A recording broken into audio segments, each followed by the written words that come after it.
The governor of Tamil Nadu should immediately call actor Vijay to prove his strength.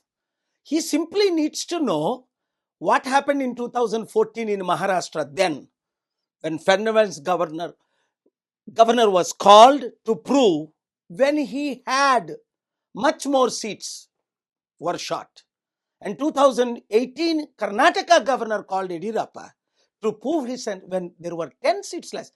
Vijay only short of 2. He already has 107, Congress 5, CPI, CPM 4, 9, and he needs only 118. He cannot make up his own rules and destroy Indian image globally. Therefore, I have called yesterday the Prime Minister and the Home Minister to instruct the governor to do what is legal, otherwise replace him. Remember when Prime Minister Narasimha Rao was the Prime Minister, he was short of 25 seats, but he ruled for 5 years. And then Vajpayee ji, a great gentleman, he had only almost 110 seats were shot. But the President of India called to prove his strength. What is going on in India? This must end. Vijay, stand strong. God is with you, people are with you, we are with you, world is with you. You will be put on the world map.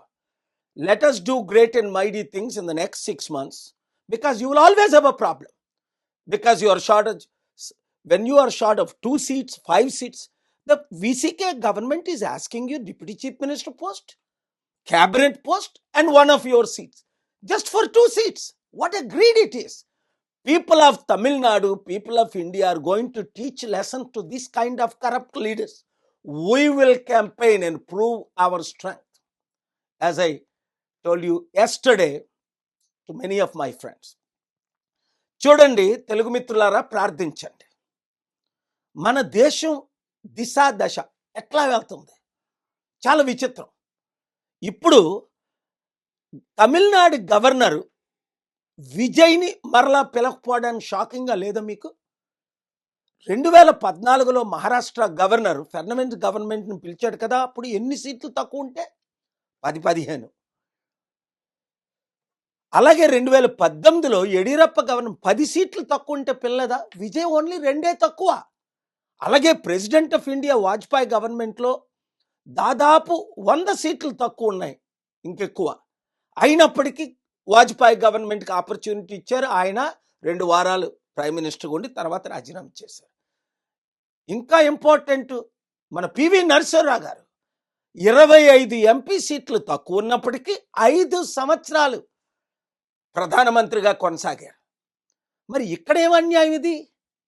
మన south ఇండియాలో అంటే ఎవరో ఎక్కడో button నొక్కితే అలా follow అవడమేనా? India ఇమేజ్ని కంప్లీట్గా destroy చేయడమేనా? అందుకే ప్రజలారా, మీరే బుద్ధి చెప్పాలి. దాదాపు 32% తమిళనాడులో మన ఫాలోవర్స్ ఉన్నారు. క్రిస్టియన్స్ ఏంటి, తెలుగు ఏంటి, ఇంక యూత్ని కలుపుకుంటే దాదాపు 50-60%. 2 సీట్లు ఉన్న వీసీకే ఇప్పుడు విజయ్ని డిప్యూటీ సీఎం పోస్ట్ అడుగుతున్నాడు. 2 ఎమ్మెల్యేలు. ఎందుకంటే కాంగ్రెస్, సిపిఐ, సిపిఎం 9 ఆల్రెడీ మద్దతు ఇస్తున్నారు. ఈయనకి 107 ఉన్నాయి. మరలా 1 ఎమ్మెల్యే సీట్ కావాలట. ఏంటి డిమాండ్లు? అంటే ఎంత అవినీత! 234లో 2 సీట్లున్నోడు ఇన్ని డిమాండ్లు చేస్తున్నాడు. కనుక ప్రజలు ఏం చెయ్యాలి? ఏకకంఠంతో ఇప్పుడు వరకు ఓట్లు వేయని వాళ్ళందరూ మళ్ళీ ఓట్లు వేస్తారు. ఎందుకంటే విజయ్ని గవర్నమెంట్ ఫార్మ్ చేసినప్పటికీ స్మూత్గా నడపనివ్వరు. గుర్తుంది కదా, ఎన్ని మన చరిత్రలో మనం అన్నీ చూస్తున్నాం కదా. కనుక మ్యాండేట్ ఇచ్చినప్పుడు ప్రజలకు కూడా క్లియర్ మ్యాండేట్ ఇస్తే పీస్ఫుల్ గవర్నమెంట్. అదే నా మద్దతు విజయ్కి. ఎప్పుడైతే స్టాలిన్ మన శాంతి సభకు పర్మిషన్లు ఇవ్వలేదో, అల్లరి పెట్టాడో, ఇబ్బందులు పెట్టాడో, ఆ రోజు నుండే